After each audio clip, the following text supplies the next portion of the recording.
कृति भूमि news की team आपको हर पल पल की खबर दिखाती है। गांव में क्या हो रहा है, शहर में क्या हो रहा है।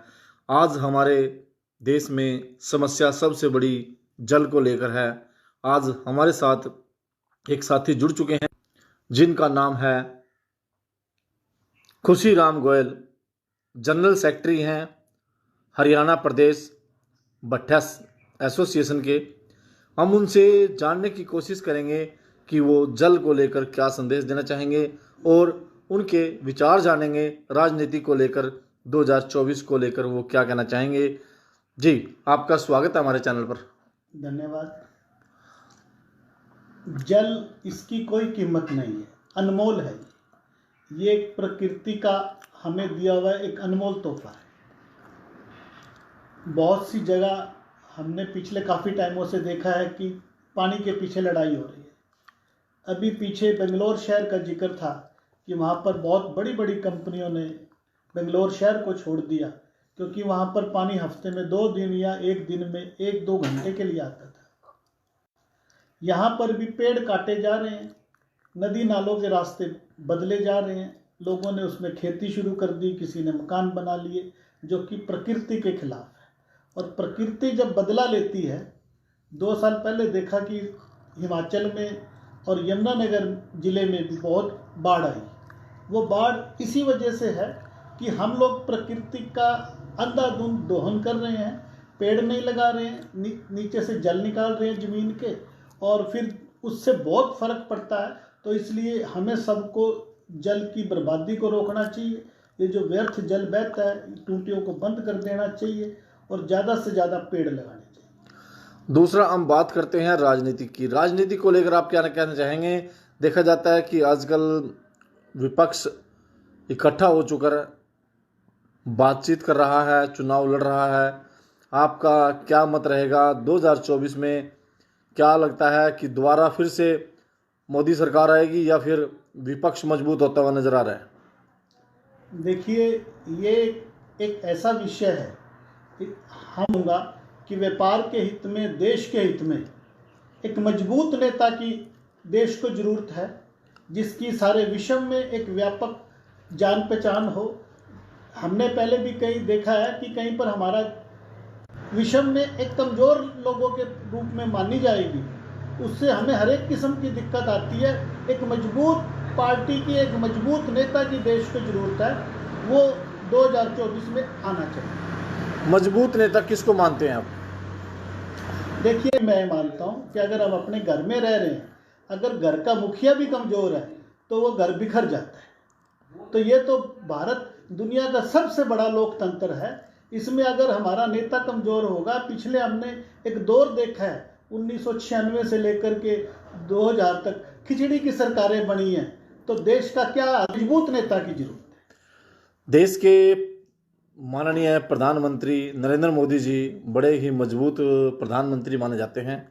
जो आम जनता से उन्होंने वादे किए थे, क्या वो पूरे हुए हैं धरातल पर? इस बारे में आप क्या कहना चाहेंगे? देखिए, इसमें कोई संदेह नहीं है कि माननीय प्रधानमंत्री श्री नरेंद्र व्यवस्था मजबूत हुई है, हमारा समाज का ताना बाना मजबूत हुआ है, देश में कानून व्यवस्था की स्थिति काफ़ी हद तक बहुत सुधरी है। क्या 2 करोड़ लोगों को रोजगार दिया गया, काला धन वापस आया? इस पर आप क्या कहेंगे? रोजगार के बारे में तो मैं एक बात कहूँगा कि आप किसी जिम्मेदार सरकारी नौकरी का वादा किया था ना, कि सरकारी नौकरी की बात करते हैं। जो युवा पढ़े लिखे हैं, बहुत सारे खाली पद पड़े हैं वो भरने के, लेकिन भरे नहीं गए। इस पर आप क्या कहना चाहेंगे?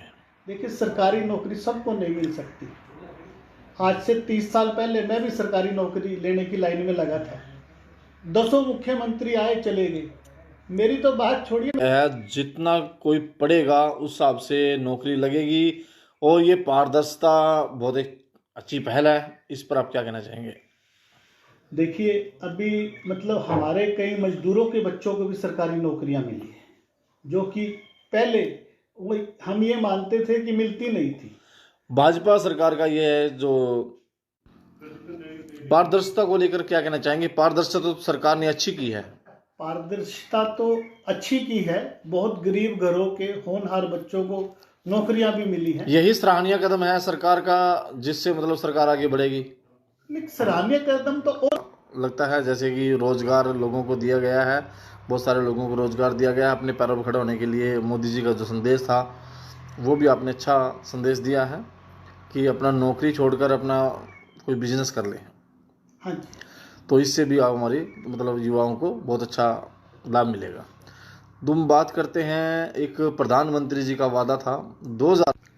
देखिए, आम जनता को मैं यही कहूँगा कि हाँ जी लाला जी, भट्ठे को लेकर क्या कहना चाहेंगे? जो भट्ठा एसोसिएशन के आप हरियाणा के प्रधान भी हैं, क्या कहना चाहेंगे? क्या क्या समस्या आपके सामने आती हैं? जैसे आप भी हमारे ईंट भट्ठा उद्योग में मजदूरों को लेकर के बहुत समस्या है। मजदूर साथी हमारे भट्ठे से एडवांस ले जाते हैं और उसके बाद काम करने में आनाकानी करते हैं, जो कि गलत है। जो बहुत बड़ा एक ट्रैक चल चुका है आज के डेट में, और मजदूरों की बड़ी भारी कमी है जी। इसके अलावा एक हमारे एनसीआर में ईंट भट्ठों की समय सीमा निर्धारित की गई है कि वो मार्च से जून चलेंगे। वो भी मैं समझता हूँ कि गलत है। उससे मजदूरों की रोजी रोटी पर भी फर्क पड़ता है और भट्ठा उद्योग को सही ढंग से चलाने में भी दिक्कत आती है। फिर हमारा जो आजकल ये जो कई सीमेंट प्लांट वाले हैं, ये बड़े बड़े ब्लॉक बना कर के मार्केट में लेकर आए हैं। इनके लगाने से बाबा एटॉमिक रिसर्च सेंटर ने ये देखा है कि ये जो सीमेंट के ब्लॉक हैं, इनसे कैंसर जैसी भयानक बीमारियों का भी, जो जानलेवा बीमारी है, उसका रिस्क बहुत ज़्यादा बढ़ जाता है। हमें ऐसे मकानों में नहीं रहना चाहिए। लेकिन सरकार इन ब्लॉक को और इंटरलॉक टाइलों को बढ़ावा दे रही है, जो कि हमारी सेहत के लिए बहुत नुकसानदायक है। तो इन ब्लॉक को और इंटरलॉक टाइलों का इस्तेमाल रोक करके जो ईंट भट्ठों में लगाई हुई हमारी मिट्टी की लाल ईंट है, सरकार को उनका इस्तेमाल करना चाहिए। इन ईंटों की मजबूती भी इंटरलॉक टाइलों से ब्लॉक से 4 गुना ज़्यादा है और इनकी लाइफ भी ज़्यादा है। तो हम बात करते हैं सरकार की। जैसे सरकार ने पॉलिसी बनाई है, सरकार पॉलिसी जो बनाती है सभी को देखकर पॉलिसी बनाती है। इसमें कहीं ना कहीं सरकार का कोई फ़ायदा होगा या फिर आम जनता का कोई नुकसान है? जैसे भट्ठे मालिक हैं, भट्ठों वालों को तो काफ़ी नुकसान है इसमें। खाली नुकसान की बात नहीं है। वो ईंटें देखने में सिर्फ अच्छी लगती है, उनकी मजबूती कम है, दिखने में सुंदर है, लेकिन हर जो सुंदर चीज़ है वो टिकाऊ हो ये ज़रूरी नहीं है। हमारी चीज़ मजबूत ज़्यादा है और ये प्रकृति की बनाई हुई है। ये जो सीमेंट वाली आइटम है, ये कैंसर की घातक बीमारी, इससे कैंसर किस प्रकार हो सकता है आम जनता को बताएंगे आप? ये जितने भी थर्मल प्लांट की ऐश निकलती है जी, उस ऐश का इस्तेमाल सीमेंट में होता है। उस सीमेंट को इस्तेमाल करने से और उस थर्मल की राख से कैंसर की बीमारी होती है। ये बहुत सी रिपोर्ट में हमें बताया। और जो आने वाली जनता है जो आपको देख रही है, आम जनता को मैं यही कहना चाहूँगा कि आप ये जो सीमेंट के ब्लॉक और इंटरलॉक टाइलें हैं, इनका इस्तेमाल बंद कर दें। ये आपके आने वाली पीढ़ी के स्वास्थ्य के साथ बहुत बड़ा खिलवाड़ है। वो दिखने में सुंदर बेशक हो सकती हैं, हो सकता है आपका कुछ समय बचे, लेकिन जो लाल मिट्टी की ईंट बनी हुई है, इसकी मजबूती ज़्यादा है। ये आपकी 4 पीढ़ी तक इस्तेमाल हो सकती हैं। मैं यही कहना चाहूँगा कि लाल ईंट की मिट्टी से जो पकाई हुई ईंट होती है, उनका इस्तेमाल करें। सरकार से क्या अनुरोध करेंगे जो आपको दिक्कतें आ रही हैं ताकि वो दिक्कत ना आए? एक तो सरकार से ये अनुरोध करूँगा कि हमारे देश में कोयला बहुत है, लेकिन हमें कोयला उसके बावजूद भी अमेरिका से मंगाना पड़ता है। वो बहुत महंगा पड़ता है। हम चाहते हैं कि सरकार सस्ता कोयला हमें उपलब्ध करवा दे, ताकि हम गरीब लोगों को सस्ते रेटों पर ईंटों की उपलब्धता करवा सकें।